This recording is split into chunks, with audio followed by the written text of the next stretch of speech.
All right, it's Randall again. Okay, so as I record this video, it is Tuesday night, January 7th. And it's a day that's unfortunately going to go down in history. It's going to go down in history as the day where Donald Trump went to war with Iran. It's not the day America went to war with Iran. It's the day that Donald Trump went to war with Iran. And let's put all the hyperbole aside. This is to not only just distract from the impeachment hearings. See, Americans tend to re-elect presidents during wartime. We feel secure with them, so to speak. Roosevelt in the 40s, Bush in the early millennium, Lincoln during the 1860s. Americans tend to re-elect presidents during the wartime, and that's exactly why Trump, more than the impeachment, okay, the impeachment is sort of a MacGuffin right now. He's going to war right now to basically pave his way back to the White House in November of 2020. Let's let this sink in. Some of you watching this video, you may have kids or family members who are in the military.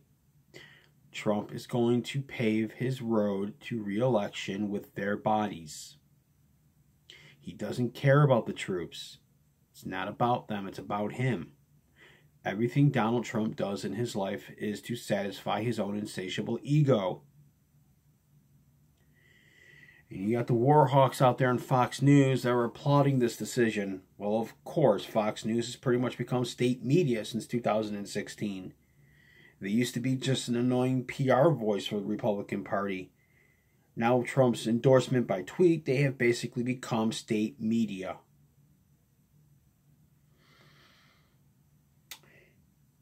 You know, Iran has sort of been on the American hit list for decades now. If a war hawk like Reagan didn't want to go to war with them, war hawks like the Bush family avoided war with them directly. Clinton and Obama, they avoided war with them for a purpose. And it's not just because it would have stretched out our military more than it already is. It's because it wouldn't end well. Just like this one may not end well if it's taken to the nth degree. Maybe be one of those where it's they slap us with a glove, we slap them back, we withdraw, and we're like, you know what? We proved what we want to prove. Whatever the hell that is.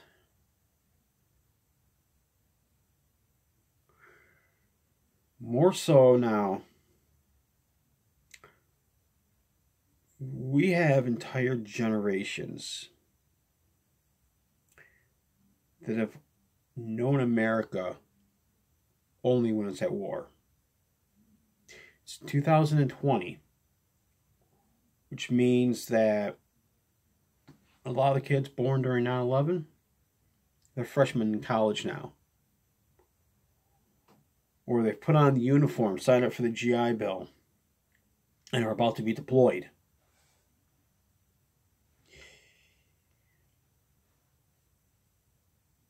I read history books and I wonder how a 100-year war could be such a thing. How nations could war for 100 years, why anybody would want to engage in war for a century plus. It's just unfathomable to me. Then I look at Trump. And I see somebody who wants to be a wartime president. He has craved it since he first took the oath. It was going to happen sooner or later. he was going to get us into war against somebody.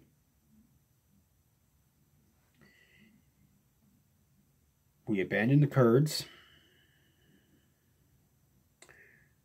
We have pulled out of every agreement that was signed prior to his administration. And we basically gave Iran a path to start getting nuclear weapons.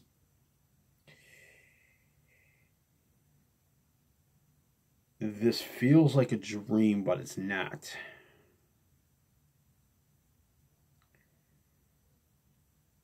It's almost like we're in a really bad action movie and you got a corrupt president who doesn't care about the rule of law.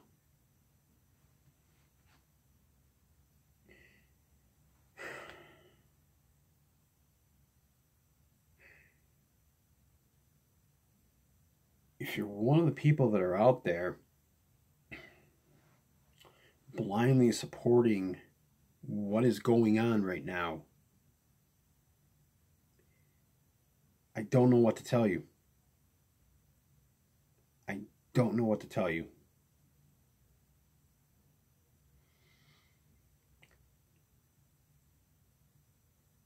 Because I've come to the conclusion that you will ignore the evidence of your eyes and ears.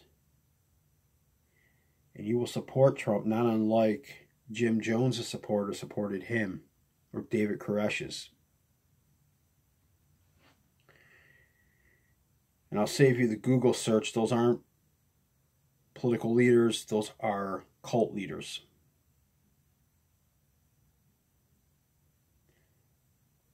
Trump is probably smiling right now as he watches every bomb hit. He pointed out 52 culturally significant sites he wanted to hit. Because, 52 states. He had to pick 52 places. And he did not think Iran was going to respond.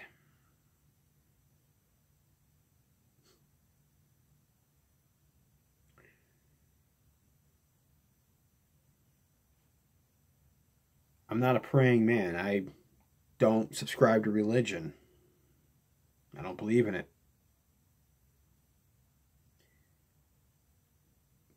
But I really would love to see a generation that wasn't exposed to war. I know that's Pollyannic in thinking. I know that. I understand that. But I'm a 43-year-old man, and with each passing day, I find myself struggling to remember what it was like when we weren't at war with somebody. And I'm finding it harder to remember what those days were like. I was listening to an old radio broadcast of War of the Worlds, and Orson Welles was sort of talking about before the aliens arrived, before the invaders arrived and basically annihilated mankind, how he was trying to connect the life before their arrival with how it was now. Almost seems like a different life. Thinking that there was a time where America didn't seek war, had respect throughout the world, honored its word. That seems like a lifetime ago, like another life. And it was only 5 years ago.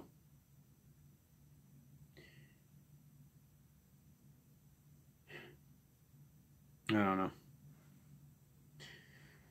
Try to have a good night and a better tomorrow.